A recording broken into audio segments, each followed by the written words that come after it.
Hearing in the loan moratorium case in the Supreme Court has yet again been deferred since Solicitor General Tushar Mehta was busy in another hearing. The top court will now hear the case on the 18th of November and has asked all parties to file written submissions till then. The Reserve Bank of India had requested the court to lift the over 2-month-long stay on classification of NPAs by banks, which is creating difficulties for the RBI. The 6-month loan moratorium period had ended on the 31st of August, but the top court had restrained banks from classifying any more accounts as NPAs till further orders. Petitioners had argued that loan defaults will increase if the moratorium period is not extended till the pandemic retreats. RBI had earlier opposed petitions seeking extension of the loan moratorium period, claiming that a longer moratorium will lead to rise in defaults after scheduled payments resume. Power producers and MSMEs also sought an early hearing and financial aid to tide over the pandemic, but the court has asked them to argue on the next date of hearing. Centre has opposed any interest waiver or further relief for big borrowers, stating that the Kamath Committee recommendations are already looking at loan restructuring for big borrowers and is addressing sectoral issues.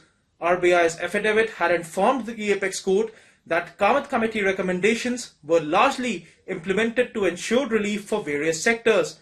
A petitioner who had sought loan interest waiver withdrew his petition while expressing gratitude towards the Union Finance Ministry and the RBI for effecting compound interest waiver to handhold small borrowers. It remains to be seen what is going to be the outcome of the fresh demands which have been raised by various sectors, including power producers and MSMEs, who had earlier submitted that though their problems existed even prior to the pandemic had made the situation more acute, and this was the time when they wanted some help from the government and the RBI. However, the RBI earlier itself has made it clear that any relief which is to be given has to flow from the side of the government, and RBI cannot give any further relief.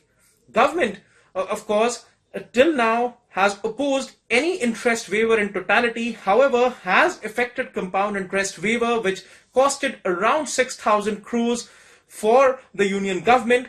However, the centre till now has made it clear that they are not going to provide any further relief, since they want the banks to remain strong in order to revive the country's economy after the pandemic retreats. So clearly, new demands which have been made by various sectors would certainly be considered by the top court, but centre and RBI remain defiant about not providing any further relief.